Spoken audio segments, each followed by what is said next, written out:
Hello, good day, everybody. So, in this video, I'll begin to discuss actually the computational morphology, implementing morphology analyzer. So, in this topic, we will begin to focus on how the computers will certainly understand the internal structures of particular words, and will use that knowledge in NLP. Since actually, class, it is really important because many NLP system depend on understanding how those words are being formed, changed, and related to one another. So let's actually start with regards to the computational morphology, it is the study of how the computers analyze, represent, and generate word structure based on the linguistic morphology. It actually includes the tasks such as morphological analysis, parsing, and generation.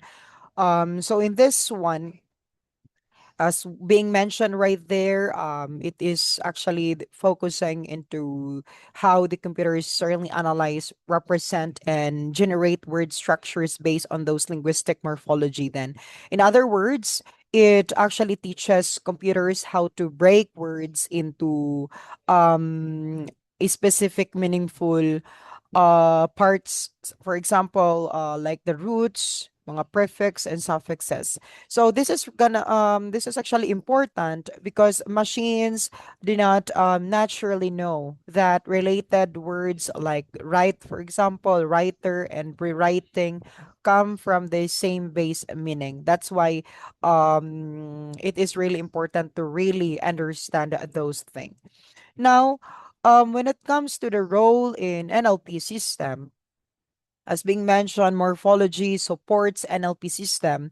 Now, by helping them recognize that different word forms can still be related to the same base word as what I have mentioned. So, say for example, play, then playing, and played are different in form, but they are connected in meaning and function. You know what? This actually helps in meaning and I mean this help improve terms of normalization, feature extraction, and then language understanding in many NLP application, this kind of computational morphology.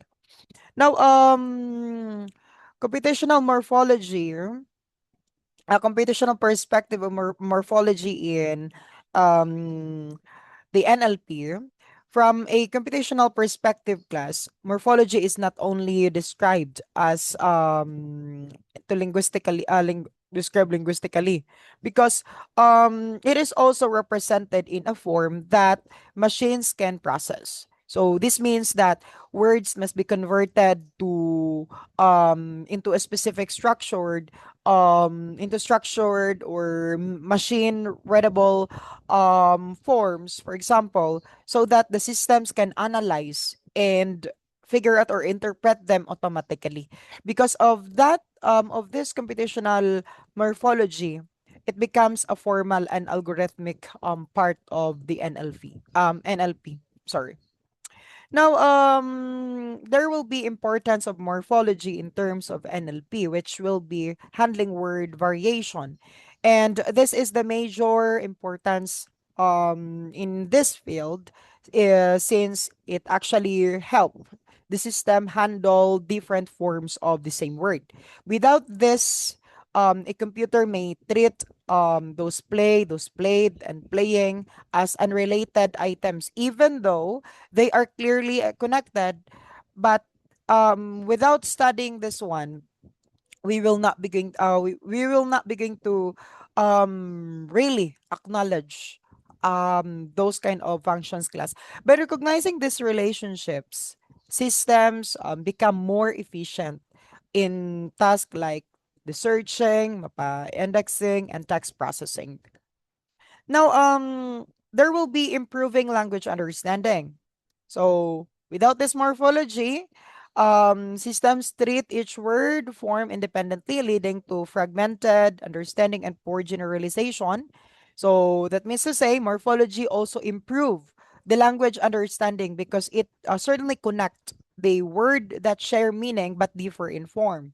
So for example, as being mentioned earlier, ang happy could be there will be happiness nga mga word and happy are related words, but each one adds a different meaning or functions. If that particular system understand those connection, it cannot. It can interpret the text more accurately and meaningfully. Now let's actually move on to the morphemes. So a morphemes is the smallest unit of meaning, and it can be either free or standalone like book, or bound attached like the s or an. For example, cats consist of cat with the root morpheme and s plural morpheme. So a morpheme class, this is the smallest unit of meaning or grammatical function in a language, as what I have provided in the previous presentation. It can be a free morpheme which can stand alone, like that book, or a bound morpheme which must attach to another form like the S-man or kanang an. For example, the word cats contains two morphemes, which is the cat and the S, which are being mentioned right there, the root as well as the plural. Now, pertains to the roots. The root is the meaning is the core meaning bearing unit of a word, and it remains constant across different forms.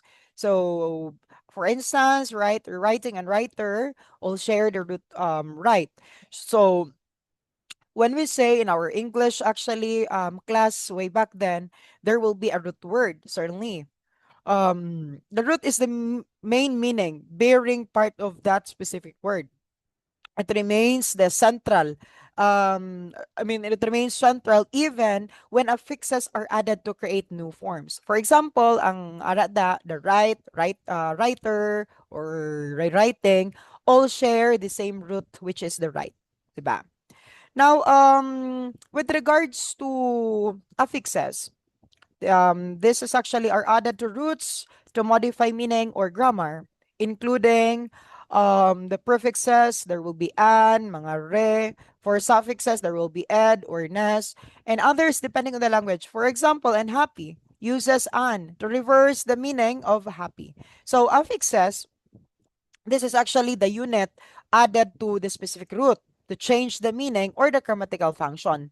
So this could be, as what being mentioned, pwede siya ma-prefix, pwede siya ma-suffix. For the prefix, we do have right there the an in the unhappy, or for the suffix naman ang ness in terms of word nga kindness. So by analyzing affixes class, the computers can identify the grammatical clues and meaningful changes within the specific words.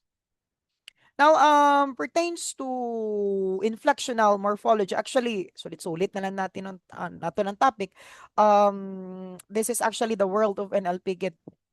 Inflectional morphology changes grammatical features without altering the core meaning or word class, such as walk, walk or dog, walked, then dog or dogs, to dogs. It mainly encodes tense, number, gender, or case. So in this, for the inflectional morphology class, it changes the grammatical form of a word without changing the basic meaning or the word class. For example, may aratada walk, tapos becomes walked to show the past tense. And for dog, becomes dogs, which we show the plurality of that specific word. And this type of morphology, as what we mentioned in my previous presentation, mainly expresses the grammatical information such as the tense, the number, the case, or the agreement. Now let's actually proceed to derivational morphology, which creates new words and often changes their grammatical categories, such as teach to teacher, or happy to happiness. And this transformation expand vocabulary and introduce new meanings. So in terms of the derivational morphology class, it creates a new word certainly and often changes the grammatical category. So for example, ang teach to teacher, happy to happiness. So unlike the inflectional morphology that the derivation expands,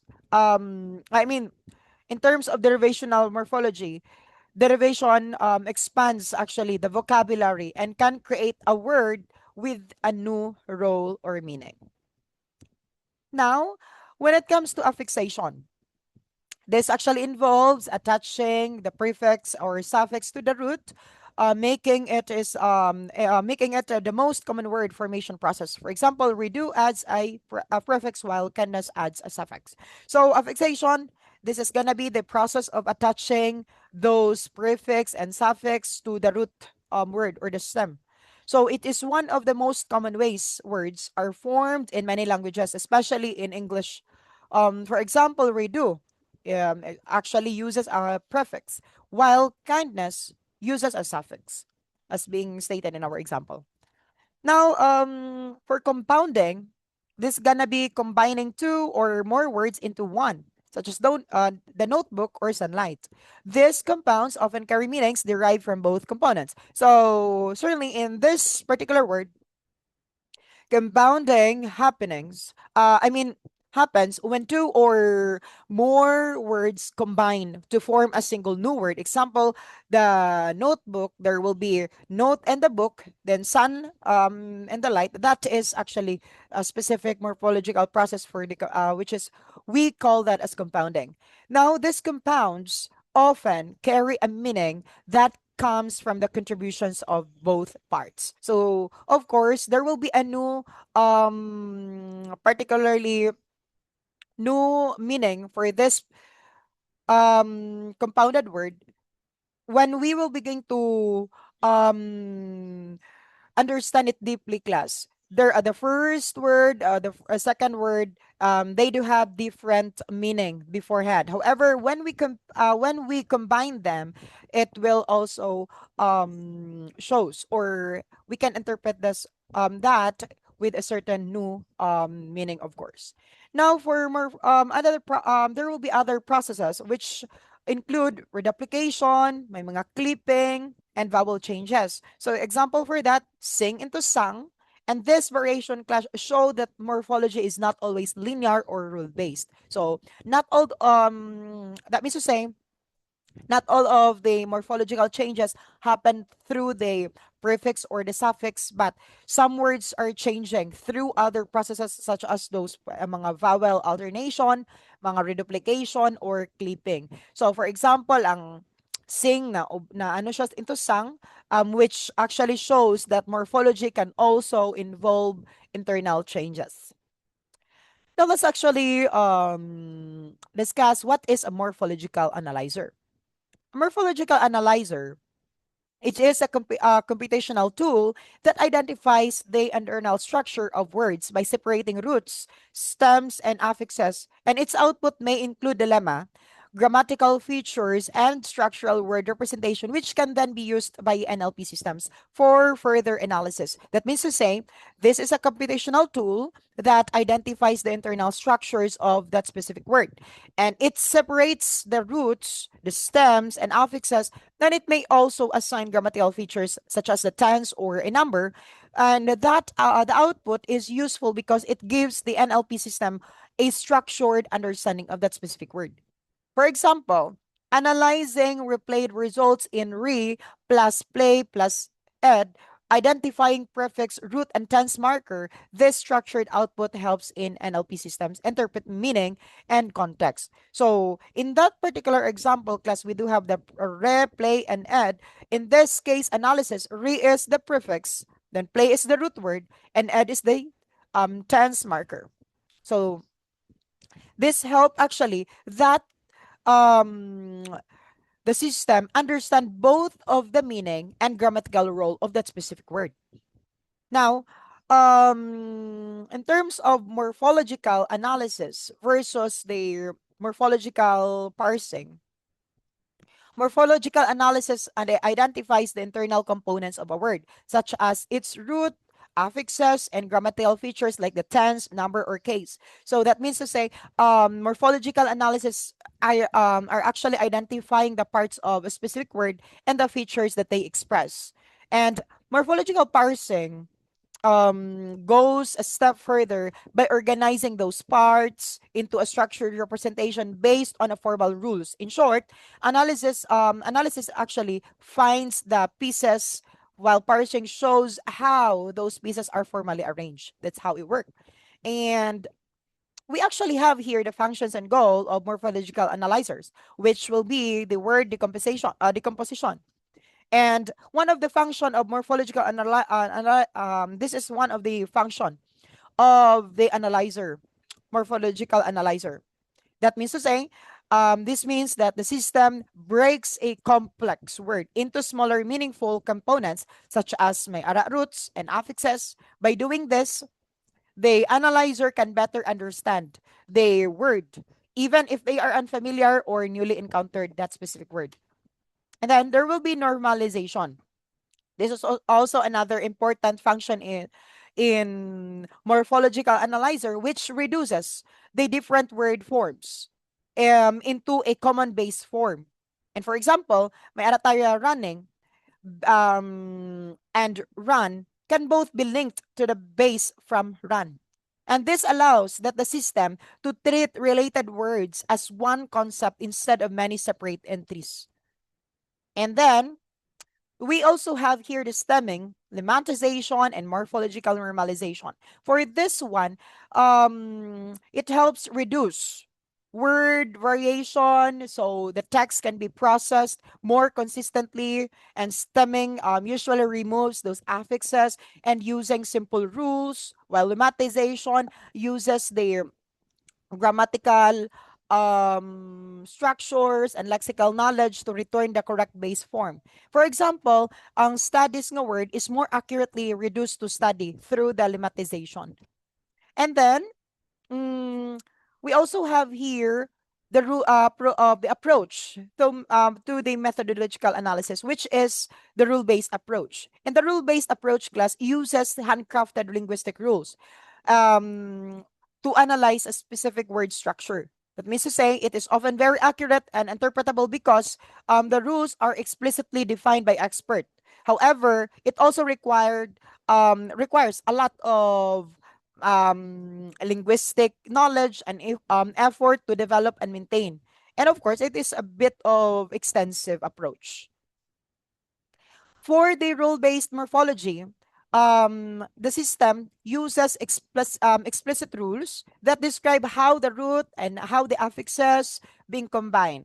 And this include morphotactic rules, which control the order of morphemes, and phonemic rules, which explain the spelling or the sound changes. So, for example, fax plus the S becoming faxes, di ba? Because of a rule governing plural formation. And then, we also have here the approaches to morphological analysis, which is the statistical approach. In statistical approach, the statistical approach class learns morphological patterns from the data into I mean from the data, instead of depending that into only on their perspectives ng handcrafted rules, but it actually relies on probabilities and observe example to decide how a specific word should be analyzed. And this makes it more flexible and scalable, especially when large data set are available already. So, ginamap out yan na, depends on statistics nga scores.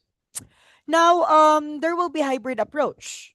For the hybrid approach class, it combines the rule-based method with the statistical approach, which certainly we call that could be machine learning methods. So this is actually useful because language contains both regular patterns and unpredictable cases. So better be ang machine learning models since they can really predict and they can really learn those certain functions nga ano nila.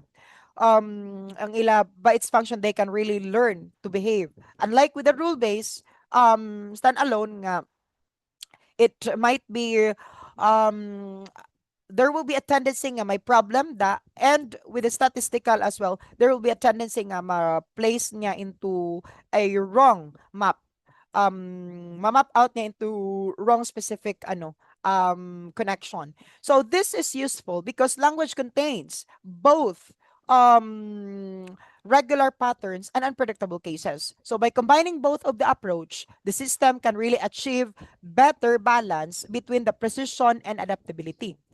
And then for finite state morphology or the finite state transducer based models, there will be the concept of FST. It is a formal computational model to that has been used in terms of the morphology. It maps actually the lexical forms to the surface through the states and transitions. So because of that, it can efficiently model word transformations in a compact and systematic way. So that's the function of this FST. Now, example here, we have the lexical form, which is the facts plus the plural. It can be transformed into the surface form faxes, which as you can actually say, I mean see here, facts plus the plural, it becomes faxes through the FST that we were able to insert the ES. So, and if the finite state transducers class handles this by applying the appropriate rule that inserts this ES instead of only S. So this allows actually that the system that the this allows the same system to both analyze and generate the words. Then for the finite state morphology, for formalizing morphological rules, this finite state morphology class uses the finite state transducers to formally represent morphological rules in a computationally efficient way. Instead of listing every possible word form, the system actually stores the rules that explain how forms are being built or transformed. And this is especially useful in terms of computational morphology because it supports both of the word analysis and word generation. That's why it is really a bit of um, efficient. Now, for linguistic analysis, this is actually the steps in building a morphological analyzer. So, finite state morphology uses this finite state transducer to formally represent a morphological rules in computationally efficient way. So, in this case, for the linguistic analysis, it study the morphological structure of the target. Sorry, just a moment. All right, I'm so sorry. So for the finite state morphology class, it actually, as being mentioned right there, it uses the finite state transducer to formally represent the morphological rules in a computational efficient way, which certainly instead of listing their those specific every possible word, the system stores the rules as being mentioned earlier. We're done with that. So let's actually proceed with the linguistic analysis. For linguistic analysis, okay. So for the linguistic analysis, this is actually the first step that we can consider in building a morphological analyzer, since it actually this is actually studying the structure of the target language, which this includes identifying the common patterns, the affixes and possible word formation, and you know what? A strong linguistic analysis or is important in because actually serves as the theoretical foundation of the entire system. Now, we also have here the other step, which is the system development. For system development, create lexicon and encode the rules and implement algorithms. So after understanding the language class, the next step, this is the next step that we can consider to the system development. And this is actually involved building those lexicon, encoding those rules, and implementing the specific algorithms that will analyze word forms. So testing and refinement of the testing and refinement is actually important here or necessary to improve the accuracy and reliability of the analyzer. Next, we have here the data requirements, which is the lexicon. So as being mentioned right there, this is the store-based words and their properties. They act as reference database for analysis. So lexicons is actually the collections of base words and their properties. And they serve as the reference database that the analyzer uses when identifying the word roots, the stems, or categories. Without a good lexicon, the analyzer may fail to recognize important words or produce incomplete analysis. Now, there will be specific rules, which is also the requirement. Define how the word change, such as the adding, the suffixes, or modifying roots, they capture the linguistic knowledge. So, the specific rules class define how the specific word change and how the morphemes being combined. So that specific rule may describe inflection, derivation, or the spelling changes that may happen when morphemes interact. In many systems, rules are essential because they structure the structural behavior of the specific language. And then, for the corpora naman, this is also one of the requirements which provide real-world examples to validate and improve the specific system, and they are ensuring the analyzer works in practical context. That means to say, corpora is the collection of the real-world or real language data taken from actual usage. So they are specifically important because they actually help validating whether the analyzer works correctly or natural text, not just an invented examples so far. So in statistical systems, corpora are also used to train the models and discover the patterns, of course. That is really important. And we have here the morphological feature extraction, which is a morphological analyzer class can extract linguistic features such as the stance, number, person, gender, case, and so on and so forth. So a morphological analyzer can extract features such as this being mentioned, the tense, the number, the person, the gender, the case, and the revisional category. And these features are useful because, of course, they can give structured grammatical information to the other NLP components, which, for example, they can help improve the POS tagging, the parsing, the machine translation, and information extraction also. Then, for the simple example, we have here the teachers, which do have teach, and s. So a simple example here, we can analyze this actually shows a derivational step where the teach becomes a teacher, and inflectional step where teacher becomes plural, diba? It clearly demonstrates that one word can contain multiple layers of morphology. Then, for the complex example here, class, unbelievable. More, we have here the and, that's believe, then able, combining the prefix and the suffix processes. So in this one, which can be analyzed in that three categories still. So the prefix is actually the and, which adds the negation, and the root believe, which certainly give the core meaning of that specific word. And then able helps form an adjective. And this actually shows that how morphology affect both of the structures and the meaning at the same time. So we have to take note of those things. Then we have here for the finite state transducers, we have the tools like the XFST and FOMA. Those are actually the common we actually used commonly for this specific tools, which we use to implement the finite state models in computational morphology. And they actually allow the developers to encode lexical entries and morphological rules efficiently. Because of that one class, they they are widely used in linguistic and research-based application. Now let's actually move on to the Python libraries that we can use.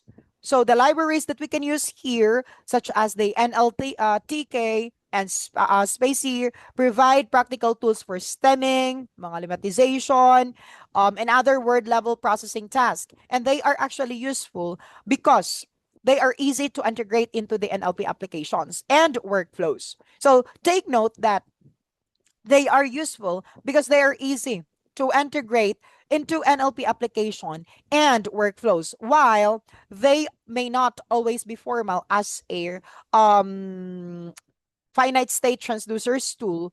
They are very effective for the real world applications or use. Now let's actually move on to the ambiguity. This is the challenges in morphology as what we mentioned. As always, class, it's gonna be um ambiguity as ang aton ginasulit-sulit.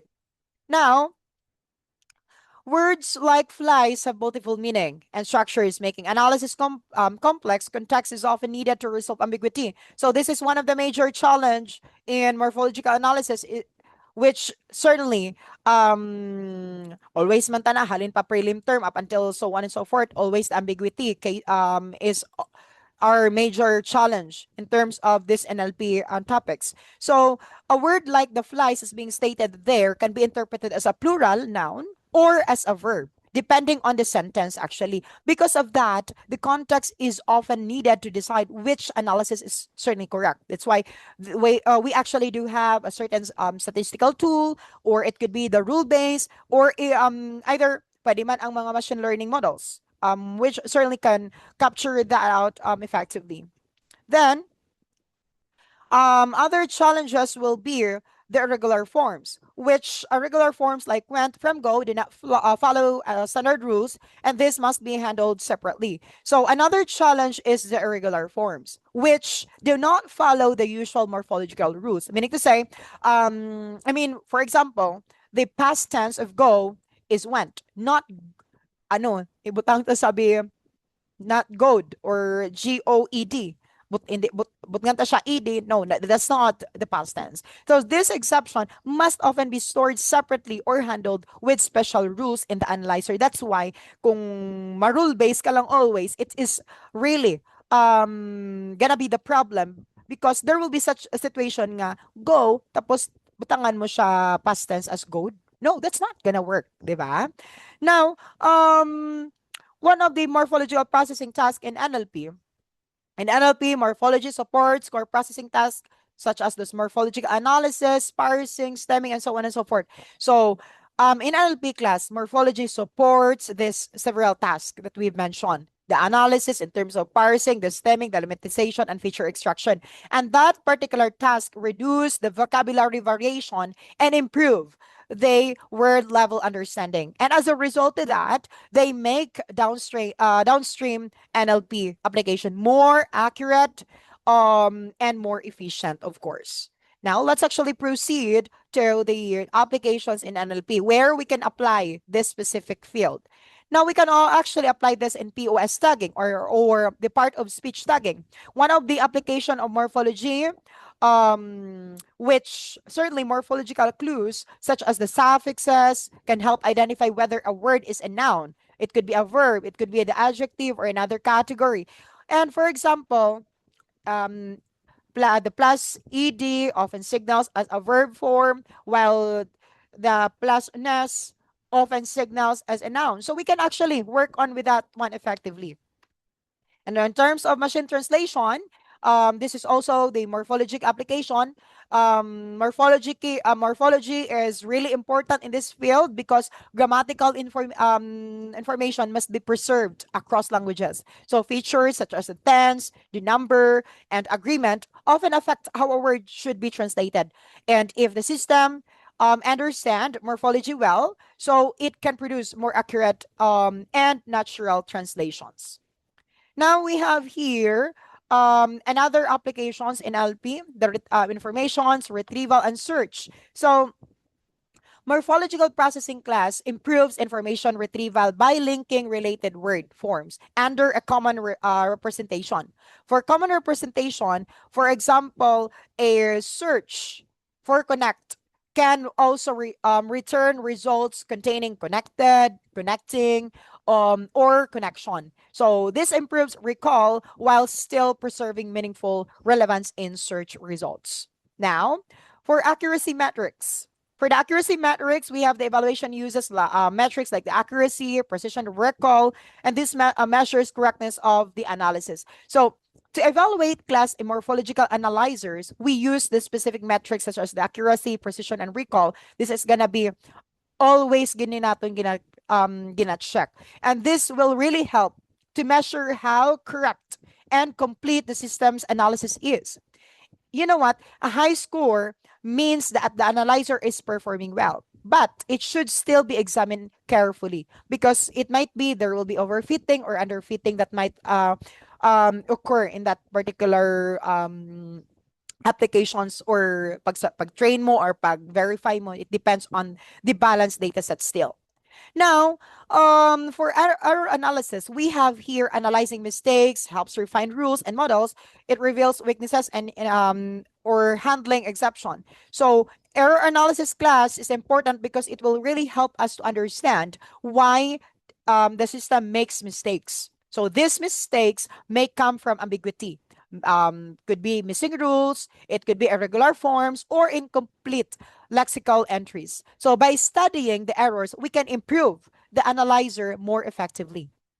Now, for the recent advance, there will be neural models. Deep learning models learn morphology automatically from large data set, and they capture complex patterns without explicit rules. That means to say, for the recent advances in computational morphology includes the use of these neural models, and this system class learn morphological patterns automatically from the data instead of depending entirely on handcrafted rules. Wala na taga rule based purely, and they are very powerful. Instead of depending since they can actually capture complex patterns and generalize well across those many word form or formats. Now, we also have here the transformer based approaches, improve morphological tasks using contextual embeddings. They perform well even in low resource languages. So that means to say that in terms of transformer based approaches, it also improved the morphological task by using contextual embeddings. And this means that they do not analyze a word in isolation only, but they also consider the surrounding words to understand it better.